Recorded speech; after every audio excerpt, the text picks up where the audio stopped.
Now, I want to talk about this choice that God made. God chose us, right? When did He choose us? Well, notice again what the text says.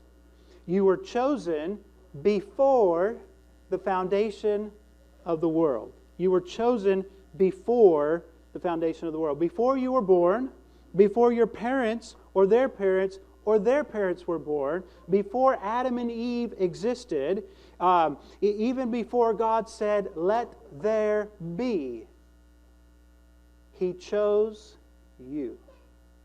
I want you to just let that truth sink in for just a moment, right? God chose you when? From the foundation of the world. Now, that truth has some very powerful implications for us. Number one, since God chose you before the foundation of the world, His choice is not tied to your behavior and your performance. Think about that.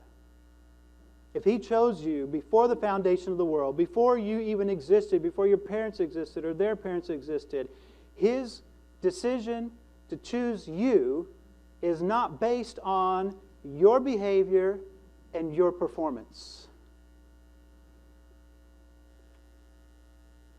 Sometimes we think God could never choose me.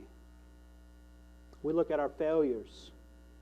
We look at our mistakes. We look at all the things wrong with us, all of the problems, all of the brokenness, all of the dysfunction. And we think, what would God ever want with me? But God chose you. And that decision has nothing to do with all of that. It has nothing to do with all of that. We're going to see what it has to do with in just a moment. His choice is not tied to the good things, the bad things, the brokenness, the problems, the struggles.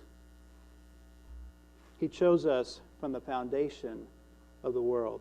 Second implication is this: since God chose you before the foundation of the world, there is nothing you can do to cause Him to change His decision.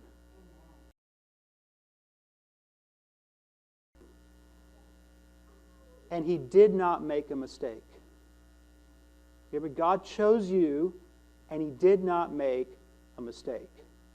Now, I'm not saying that because God chose us, and there's nothing we can do to change it, that we are automatically saved. I'm not saying that at all. We have to, in response, choose Him, right? But there's nothing that we can do, no matter how many mistakes and how many times we fall and how messy our lives get. There's nothing we are going to do that will change the fact that we are already chosen by God.